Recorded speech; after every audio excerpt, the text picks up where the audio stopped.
Indrajit study point में आप सभी का स्वागत है। हम पढ़ रहे हैं एनसीईआरटी क्लास 12 यात्रियों के नजरिए भाग 4। इसमें हम संचार की एक अनूठी प्रणाली से पढ़ेंगे कि एक जगह से दूसरे जगह खबर को कैसे ले जाया जाता था, सामान कैसे जाते थे, उसके बारे में एक अनूठी प्रणाली, उस समय का लेटेस्ट टेक्नोलॉजी के बारे में हम पढ़ेंगे। आज का नहीं, उस जमाने का, मतलब आज से 600 वर्ष पहले का लेटेस्ट चीज क्या था, लेटेस्ट संचार सिस्टम क्या था उन लोगों का, टेक्नोलॉजी सिस्टम, जिसकी वजह से एक खबर दूसरे जगह पर आसानी से वो लोग पहुंचा सकते थे, जल्दी से जल्दी। व्यापारियों को प्रोत्साहित करने के लिए राज्य विशेष उपाय करता था। राज्य जो था वो विशेष उपाय करता था। लगभग सभी व्यापारिक मार्गों पर सराय तथा विश्राम गृह स्थापित किए गए थे, और जितने भी व्यापारिक मार्ग थे, ठहरने के लिए लोगों को सराय बनाए जाते थे, विश्राम करने के लिए घर बनाए जाते थे, वहां पर व्यापारी और अन्य लोग आकर ठहर सकते हैं। इब्न बतूता डाक प्रणाली की कार्यकुशलता देखकर चकित हुआ, क्योंकि इब्न बतूता लेखक था। वो देखा कि डाक प्रणाली इतनी अच्छी है इधर का, इतना तेज, तो वो थोड़ा सोचने लगा। इससे व्यापारियों के लिए न केवल लंबी दूरी तक सूचना भेजना और उद्धार प्रेषित करना, जो भी उनका सामान था, तो व्यापारियों के लिए बहुत आसान हो गया था। लंबी दूरी तक ले सूचना भेजना, उधार प्रेषित करना संभव हुआ, तो बल्कि अल्प सूचना पर माल भेजना भी डाक प्रणाली इतनी कुशल थी, जितना तुरंत कुछ कम दूरी पर सामान पहुंचाना होता था, ये सब भी आसानी से वो लोग पहुंचा देते थे। डाक प्रणाली के वजह जैसे ही इसको भी आसानी से पहुंचाया जा सकता था। जहां सिंध से दिल्ली की यात्रा में 50 दिन लगते थे, अगर सफर किया जाए सिंध से दिल्ली, मतलब पाकिस्तान के सिंध नदी से लेकर दिल्ली तक, तो करीबन 50 दिन लग जाते थे। कितना? 50 दिन।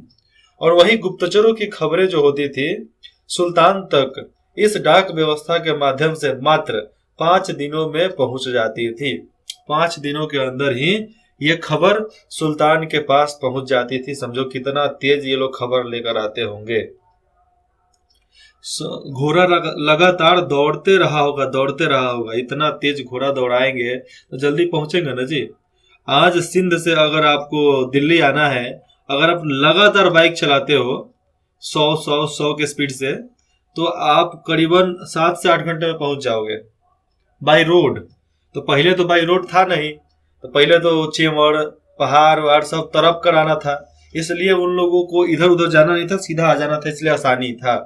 अब थोड़ा दिक्कत हो गया, क्योंकि अब टनल पे घूमना पड़ेगा, इधर जाओ उधर जाओ, तब जाकर आप जा सकते हो वहां पे। तो ये सब पहले नहीं था। पहले तो घोड़ा तो कहीं से चला जाएगा। एक विचित्र देश के बारे में यहाँ पर बताया जाता है। 1440 के दशक में लिखा गया है कि अब्दुल रज्जाक का यात्रा, किसका? अब्दुल रज्जाक का यात्रा वृत्तांत स्वैंगों और अवबोधनों का एक रोचक मिश्रण है। कैसे? एक और देखा जाए तो केरल में कालीकट, आज उसको कोजीकट के नाम से जानते हैं, जब बंदरगाह पर उसने जो देखा उसे प्रशंसनीय नहीं माना। मतलब खुशी का, मतलब भारत के लिए इतना अच्छा था, वो अपने लिए अच्छा नहीं माना। यहाँ ऐसे लोग बसे हुए थे जिनकी कल्पना मैंने कभी नहीं की थी। कौन लोग थे? इन लोगों को उसने एक विचित्र देश बताया। मतलब हम लोग विचित्र देश वाले, ऐसे केरल में काले काले लोग ज्यादा दिखते हैं, तो उन लोगों को देखकर उसने बोला होगा कि ये विचित्र देश कहां से आ गए हम। कालांतर में अपनी भारत यात्रा के दौरान वह मंगलौर, आज जिसको बेंगलोर के नाम से शायद जानते हैं, तो मंगलौर आया और पश्चिमी घाट को पार किया। यहाँ उसने एक मंदिर देखा जिसने उसे प्रशंसा से भर दिया, और मंदिर उसको बहुत अच्छा लगा, इसलिए वह खुश हो गया। मैंगलोर से 9 मील के भीतर ही, मैंगलोर से आप 9 मील, मतलब 9 मील कितना, 9 दूनी 18 का आधा ले लो, तो करीबन 15 किलोमीटर, हाँ, तक 15 किलोमीटर के भीतर ही मैंने एक ऐसा पूजा स्थल देखा जो पूरे विश्व में अतुलनीय है, जिसका तुलना नहीं किया जा सकता है। वो कौन सा पूजा स्थल था? और जिस मंदिर का जिक्र यहाँ पर किया जा रहा है, यह वर्गाकार था, जिसकी प्रत्येक भुजा जो थी ना, लगभग 10 गज जो भी उसका पार्ट था, फैला हुआ भुजा, वो करीबन लगभग 10 गज ऊंचाई, 10 गज ऊंचाई, 5 गज थी। कितना थी? 10 गज की थी वो, करीबन ऊंचाई 5 गज थी मूर्ति की। ठीक है। और जो 4 द्वार उन्होंने देखा, 4 द्वार मंडपों के साथ पूरी तरीके से ढले हुए, पूरी तरीके से ढले हुए कांसे से ढका हुआ था। प्रवेश द्वार के द्वार मंडप में सोना, प्रवेश द्वार के द्वार मंडप पर जाने के बाद सोने की बनी एक मूर्ति थी, जो मानव आकृति जैसे तथा आदमकद थी, बहुत बड़ा था, बहुत बड़ा। और उसकी दोनों आंखों में काले रंग के मानिक, काले रंग के मानिक मतलब पत्थर, मानिक इतनी चतुराई से लगाए गए थे कि प्रतीक नहीं होता था, कि प्रतीत ही नहीं होता था कि मानो वह देख सकती हो। मतलब ऐसा कोई देख कर नहीं समझ सकता कि वो मूर्ति हमें नहीं देख सकती है। वैसा मानिक लगाया गया था जिसके अनुसार वह लगेगा कि वो हमें देख रही है मूर्ति। आज 22 जनवरी 2024, आज रामलला का प्राण प्रतिष्ठा था अयोध्या में। तो वहां पर आप मूर्ति को ध्यान से देखोगे तो उसमें एक चमक सा था, शायद उसमें भी मणिक लगाया गया होगा उनके आंख में। लगता है कि वो मूर्ति हमें देख सकती है। इस शिल्प और कारीगर के क्या कहने, जिसने लगाया उस शिल्पकार के और जो कारीगर था उसका क्या कहना भाई, महान था वह, बहुत ज्यादा महान। घोड़े पर और पैदल, देखो कौन कौन से डाक सेवाएं होती थी उस समय। डाक व्यवस्था का वर्णन इब्न बतूता इस प्रकार करता है। कैसे करता है? भारत में 2 प्रकार की डाक व्यवस्था है। कौन कौन से? अश्व डाक व्यवस्था, जिसे अतुल्य कहा जाता है, इंपॉर्टेंट जो भी ले जाना होना था, जरूरी वाला सामान, जरूरी वाला खबर, वो घोड़े से जाता था। घोड़ा वाला सैनिक आएगा, उसको लेकर चला जाएगा। हर 4 मील की दूरी पर, हर 4 मील, 4 मील कितना? 6 किलोमीटर। तो हर 6 किलोमीटर की दूरी पर स्थापित राजकीय घोड़े द्वारा चलित होते थे, और पूरा 6-6 किलोमीटर पे घोड़ा वाला वहां पर स्तबल बनाए जाते थे, जहां पर चौकी होती थी, डाक खाना होता था, और वहां से ही सब चीज चलता था। पैदल डाक व्यवस्था की बात यहाँ पर किया जाए तो उसके प्रति मील 3 मील पर जगह बनाए जाते थे, जहां पर उनके अवस्थान होते थे, जहां से वो लोग कार्यभार को संभालते थे। इसे दावा कहा जाता है। ये जो डाक व्यवस्था था उसे दावा कहा जाता है। और यह 1 मील का एक है, 1 मील का 1/3 होता था इनका।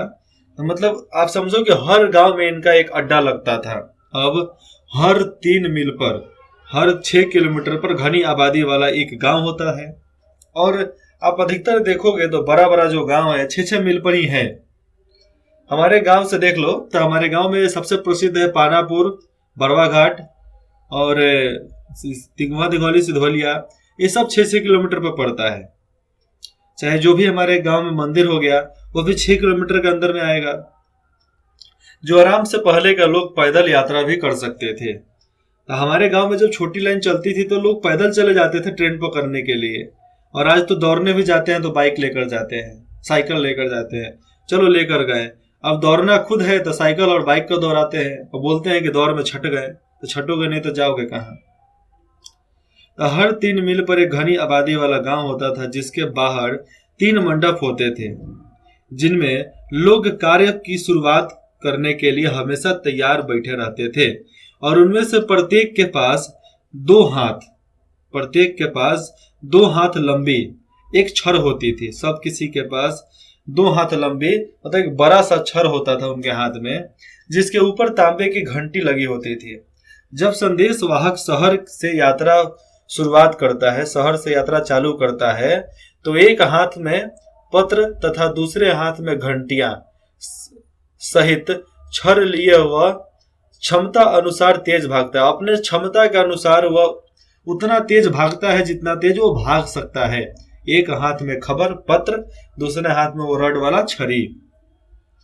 जब मंडप में बैठे लोग घंटियों की आवाज सुनते हैं, जो भी मंडप में लोग बैठे हैं घंटियों की आवाज सुनते हैं तो वे तैयार हो जाते हैं। जैसे ही संदेश वाहक उनके पास पहुंचता है, उनमें से एक उससे पत्र ले लेता है और वह छड़ हिलाते हुए, एक पत्र ले लिया और छड़ हिलाते हुए पूरी ताकत से दौड़ता है।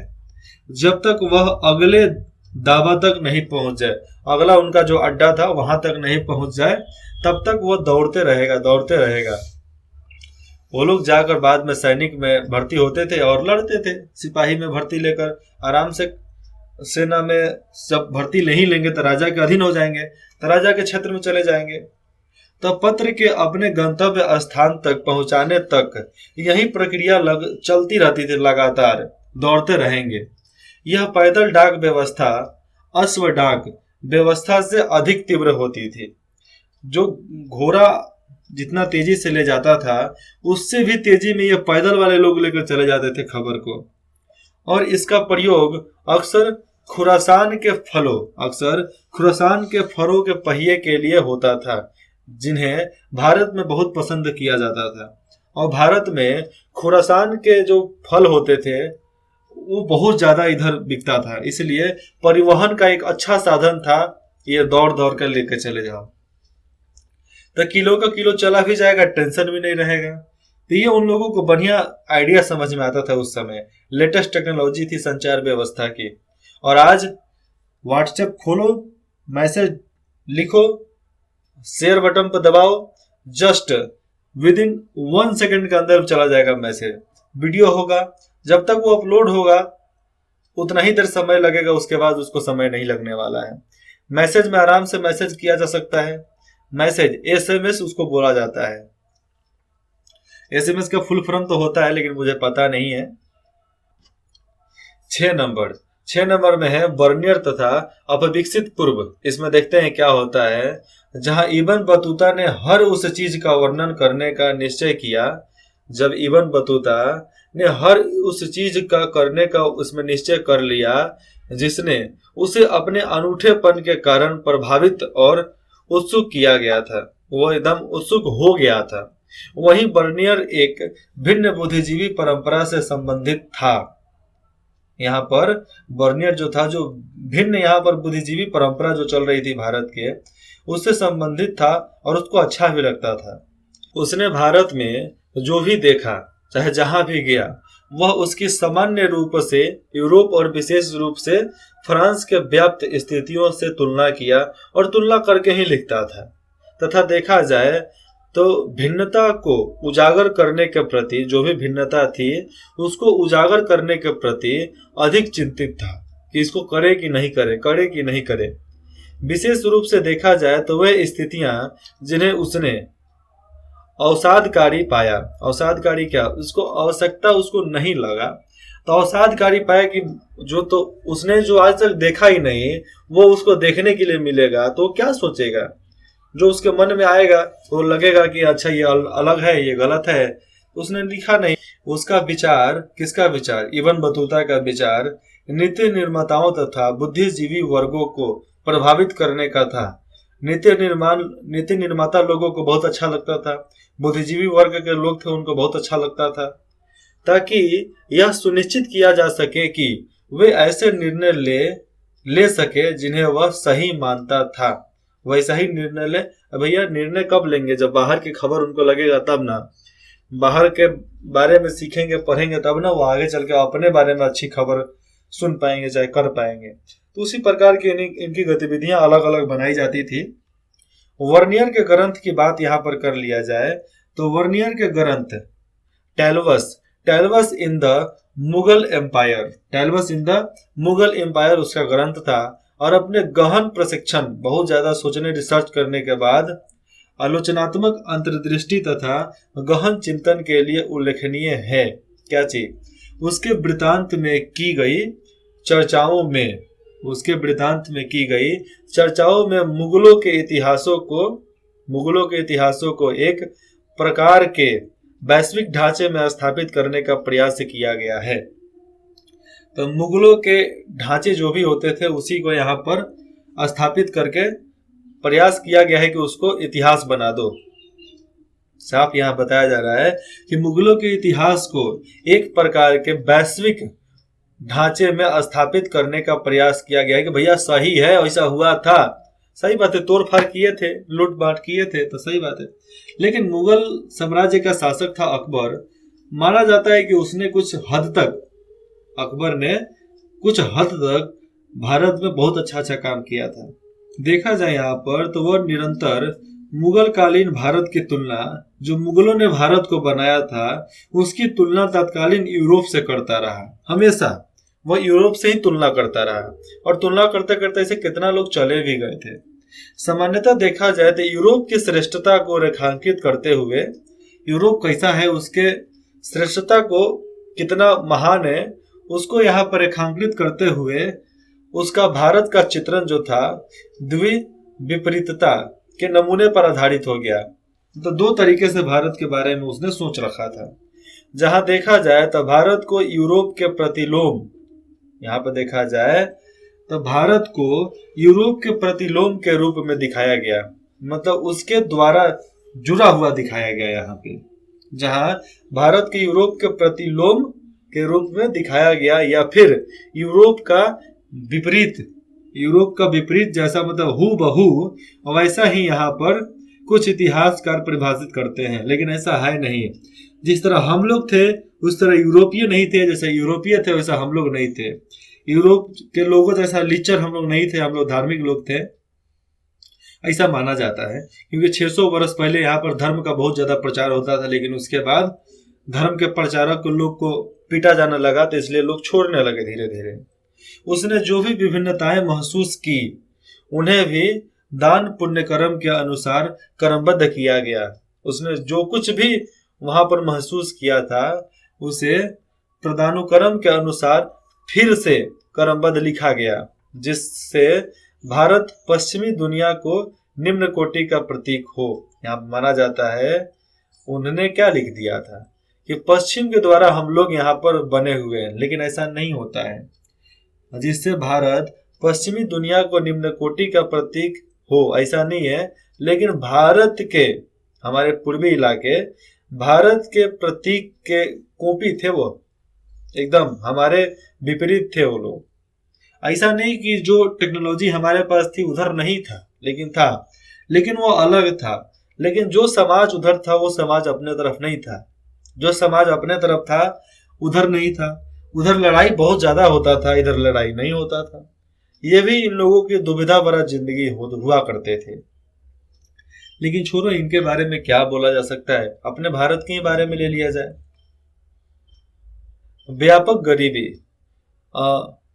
डच से एक यात्री आता है पेलसर्ट। तो पेलसर्ट नामक एक डच यात्री ने 17वीं शताब्दी के शुरुआती दशकों में, आरंभिक दशकों में उपमहाद्वीप की यात्रा की थी, पूरा घूमा था। और बर्नियर की तरह ही वह भी लोगों में व्यापक गरीबी देखकर अचंभित था कि इतना ज्यादा गरीबी हो सकता था। अरे भारत में इतना गरीबी था तो तुम लोग काहे को आए लूटने रे भैया। गरीबी नहीं था, गरीब वो लोग थे जो आए थे इधर। लेकिन जिस तरह अमीरी गरीबी आज है, वैसा ही अमीरी गरीबी उस समय भी हुआ करता था। लोग इतनी अधिक तथा दुखद गरीबी में रहते थे कि इनके जीवन को मात्र नितांत अभाव के घर तथा कठोर कष्ट, दुर्भाग्य के आवास के रूप में यहाँ पर चित्रित किया जाता था। मतलब बताया जा रहा है कि इधर के लोग इतने दुखी थे कि उनको दुर्भाग्य के इलाके में रहा जाने वाला, ऐसा वहां पर चित्रित किया गया, बताया गया है, मतलब उनके किताब में। ठीक देखा तो उस समय यूरोप का करेंसी ज्यादा होगा, इधर का कम है, इसलिए उसको लगा लिख दिया। ठीक उसी प्रकार वर्णित किया जा सकता है राज्य को उत्तरदायी ठहराते हुए वह कहता है कि कृषकों को इतना अधिक निचोड़ा जाता है कि पेट भरने के लिए उनके पास सूखी रोटी भी मुश्किल से बच जाती है। इतना ज्यादा गरीबों को ये लोग निचोड़ देते हैं। कृषि करने वाले जितने भी मजदूर हुआ करते थे, किसान हुआ करते थे, उनसे इतना ज्यादा कर ले लिया जाता था कि वो बर्बाद हो जाते थे। भूमि स्वामित्व का प्रश्न यहाँ पर आ जाता है कि भूमि का मालिक कौन। बर्नियर के अनुसार देखा जाए तो भारत और यूरोप के बीच मूल विभिन्नताओं में से एक भारत की निजी भू स्वामित्व का अभाव था, कि भारत में भी वह निजी जमीन किसी के पास नहीं था, निजी जमीन कोई रखता भी नहीं था। रखने की बात अलग हो गई, किसी के पास था ही नहीं, केवल राजा महाराजा जमींदारों के पास हुआ करता था। और उसका निजी स्वामित्व के गुणों में दृढ़ विश्वास था कि भैया निजी यहाँ पर होना चाहिए। और उसने भूमि पर राजकीय स्वामित्व को राज्य तथा उसके निवासियों दोनों के लिए हानिकारक माना। मतलब यहाँ पर माना जा रहा है कि अगर जमीन का मालिक एक है तो इसके वजह से यहाँ पर रहने वाले लोगों के लिए बहुत खतरनाक हो सकता है। उससे यह लगा कि जो वर्नियर था उसे यह लगा कि मुगल साम्राज्य में सम्राट सारी भूमि का स्वामी था। मुगल सम्राट में, मुगल साम्राज्य जितना बड़ा था उसमें सारी जमीन का मालिक कौन था? राजा, सम्राट, शहंशाह, जो इसे अपने अमीरों के बीच बांटता था, केवल अमीरों के बीच। और इसके अर्थव्यवस्था तथा समाज के लिए अंतरकारी परिणाम होते थे। यहाँ पर बताया जा रहा है कि धर्म व्यवस्था और समाज के लिए इनका अलग ही एक अनर्थकारी परिणाम इनका अलग से निकलता था।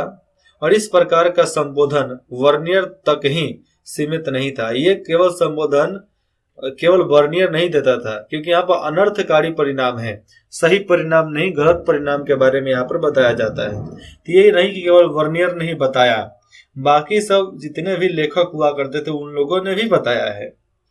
बल्कि 16वीं तथा 17वीं शताब्दी के अधिकांश यात्रियों के वृत्तांत में मिलता है हमें पढ़ने को। ये राजकीय भूस्वामी के कारण, राजा के अधीन चाहे राज्य के अधीन ही सारा जमीन हो, उसके कारण वर्नियर तर्क देता है। यहाँ पर क्या तर्क देता है?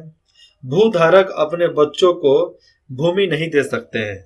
जिसके पास जमीन है वो अपने बच्चों को भूमि नहीं दे सकते हैं, इसलिए उत्पादन के स्तर को बनाए रखने और उसमें बढ़ोतरी के लिए दूरगामी निवेशों के प्रति उदासीन थे।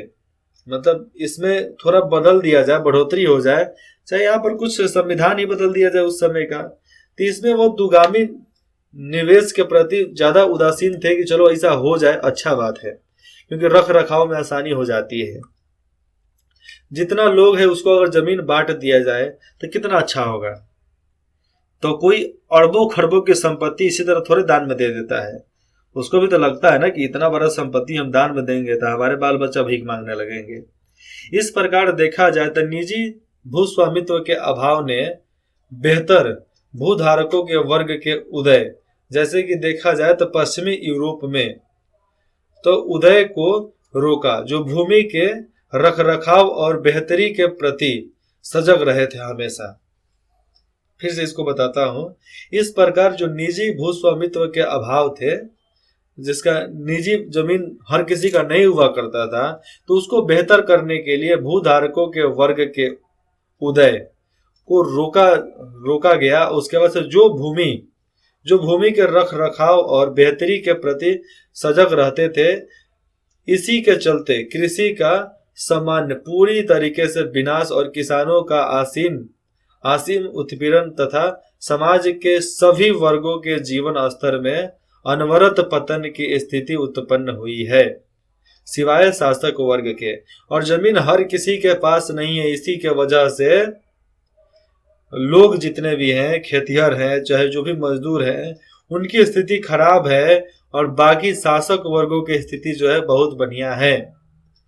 अगर शासक वर्ग बहुत बढ़िया रहेंगे तो हम लोग, आम जनता क्या आशा डालेगी?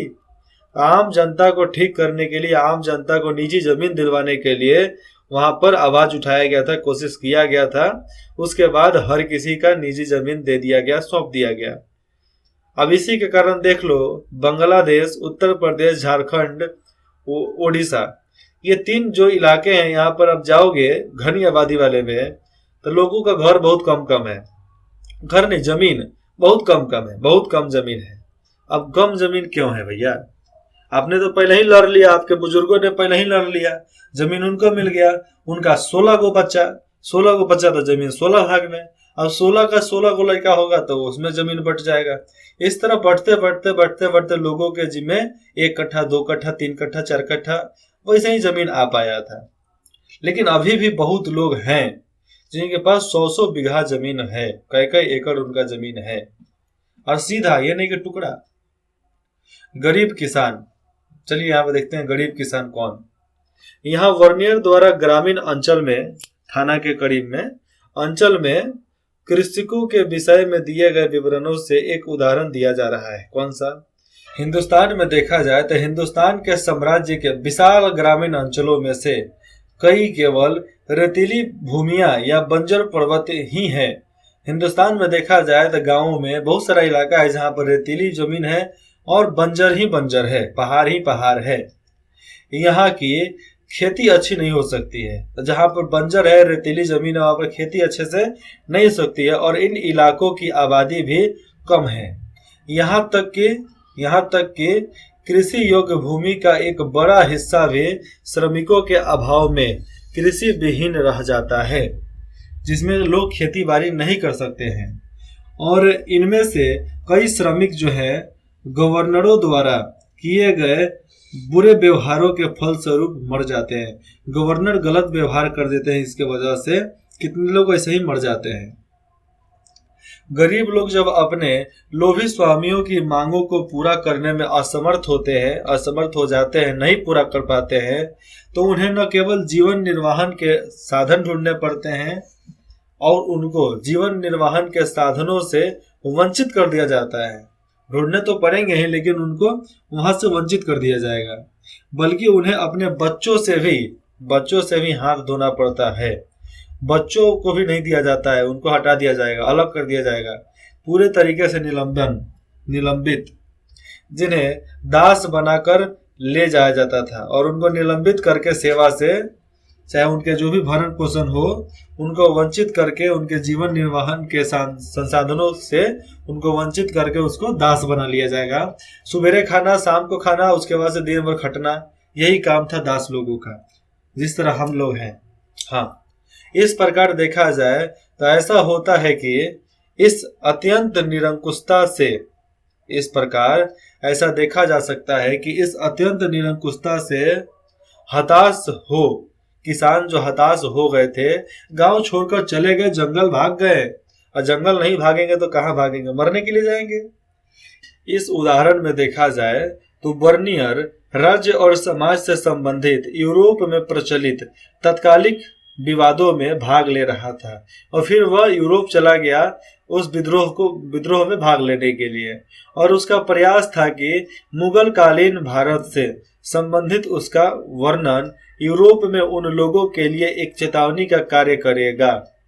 वो तो जानता था कि मुगल साम्राज्य के बारे में वहां पर बताएं, मुगल कालीन भारत से संबंधित उसका विवरण उन लोगों को सुनाए तो अच्छा वहां पर चेतावनी का कार्य करेगा, जो निजी स्वामित्व की इच्छाओं को स्वीकार नहीं करते हैं, जो निजी स्वामित्व वाले इच्छा को स्वीकार नहीं करते हैं कभी भी। 19वीं शताब्दी के ऐसे चित्रों ने अपरिवर्तनशील ग्रामीण समाज की धारणा को सुदृढ़ प्रदान किया था कि जैसे लोग गांव छोड़कर भाग जाते थे, वो कैसे कैसे सब गाय भैंस पला देंगे, बैल पला देंगे और गांव छोड़कर निकल जाएंगे। इसी के कारण देखा जाए यहाँ पर तो विस्तार के रूप में वर्नियर भारतीय समाज को दरिद्र लोगों के समरूप जन समूह से बना वर्णन करता है यहाँ पर कि वहां का जन समूह कैसा है, भारत का जन समूह कैसा है, जो एक बहुत अमीर तथा शक्तिशाली शासक वर्ग और जो अल्पसंख्यक होते हैं, वही राजा ही होते हैं, अल्पसंख्यक कम है लेकिन राजा है और उसके द्वारा अधीन बनाया जाता है। लेकिन यहाँ पर आपको फिर से बताता हूँ, इसी के विस्तार के रूप में वर्नियर भारतीय समाज को दरिद्र लोगों के समरूप जन समूह से बना वर्णन करता है कि भैया वो सब दरिद्र है, भारत के लोग सब दरिद्र है कि थोड़ा सा मुट्ठी भर लोग आया और उनको गुलाम बना लिया, और ये सब साथ मिलकर अगर काम करते हैं तो इन मुट्ठी भर लोगों को कहिए कुचल कर रख दिए रहते हैं। जो एक बहुत अमीर तथा शक्तिशाली शासक वर्ग है, जो अल्पसंख्यक कम है और उनके द्वारा अधीन बनाया गया है, सारा लोग, सब लोग उनके अधीन हैं। देखो किस तरह का प्रणाली था, कम लोग आए, शासन किए, सबको नौकरी दिए और गुलाम बनाकर रख लिए। गरीबों में सबसे गरीब तथा अमीरों में सबसे गरीबों में सबसे गरीब तथा अमीरों में सबसे अमीर व्यक्ति के बीच नाम मात्र को भी कोई सामाजिक समूह या वर्ग नहीं था। गरीबों में गरीब अलग, अमीरों में अमीर अलग। वर्नियर जो था बहुत विश्वास से कहता है कि भारत में मध्य की स्थिति के लोग नहीं है। भारत में मध्य के स्थिति के लोग नहीं है, बिचौनिया लोग कोई है ही नहीं। सब गरीब है तो गरीब है, अमीर है तो अमीर है, बाकी कोई नहीं है। तो जहां पर गरीब गरीब है, अमीर अमीर है, तो वहां पर कुछ नहीं हो सकता है। लेकिन आज के समय में मिडिल क्लास भी सामने आ चुका है। तो देखा जाए तो बर्नियर ने मुगल साम्राज्य को इस रूप में देखा और इसका राजा भिखारियों और क्रूर लोगों का राजा था। और जो मुगल साम्राज्य का राजा जो था भिखारियों और बहुत ज्यादा एकदम हमेशा गुस्सैल, हमेशा कड़वे लोगों का राजा था वह, जो दयालु तो थे ही नहीं। क्रूर लोगों मतलब दयालु तो थे ही नहीं, हमेशा लड़ाकू विद्रोही लोगों का वो राजा था। और इसके शहर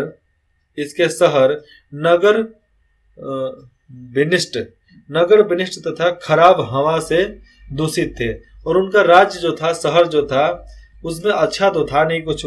इसके शहर नगर विनिष्ट तथा खराब हवा से दूषित थे। नगर भी अच्छा नहीं था, हवा भी खराब था। और इसके खेत झाड़ीदार तथा घातक दलदल से भरे हुए थे। और आप वहां पर चले जाओगे तो हमेशा दलदल ही दलदल दिखता था। भारत में अनेकों जगह पर आपको दलदल देखने को मिल जाता था, लेकिन अब वो सब सूख गया है। इसका मात्र एक ही कारण था, राजकीय भूस्वामित्व। यही कारण सामने आता है। राजकीय भूस्वामित्व मतलब राज्य ही जमीनों का मालिक, राजा ही जमीनों का मालिक। इसके वजह से लोग कहीं कहीं जाते नहीं थे, किसी दूसरे जमीन पर जाते नहीं थे, और नहीं जाते थे तो खेती बाड़ी कर नहीं सकते थे। और जब खेती बाड़ी नहीं करेंगे तो बंजर जमीन बंजर, खेतिहर जमीन खेतिहर, फल वाला जमीन, पहाड़ी जमीन पहाड़ी वाला जमीन रह जाएगा, और दलदल वाला जमीन दलदल वाला ही रह जाएगा। अगर खेती होता, वहां पर पानी लगता, पानी लगने की वजह से मिट्टी बदल जाता। अरे जो रेतीली मिट्टी है उस पर आप लगातार 200 साल तक ले आप पानी मारो ना, वो भी आप उपजाऊ हो जाएगा, वहां पर भी कुछ ना कुछ निकल आएगा सामने। तो ये सब करने से होता है, बोलने से नहीं होता है। अगले भाग में पढ़ेंगे आचार्य की बात यह है कि क्या है क्या नहीं है, वो मुगल दस्तावेज का क्या बात था, ये हम अगले भाग में देखते हैं। यूरोप के लिए एक चेतावनी, इसको भी हम अगले भाग में ले चलते हैं।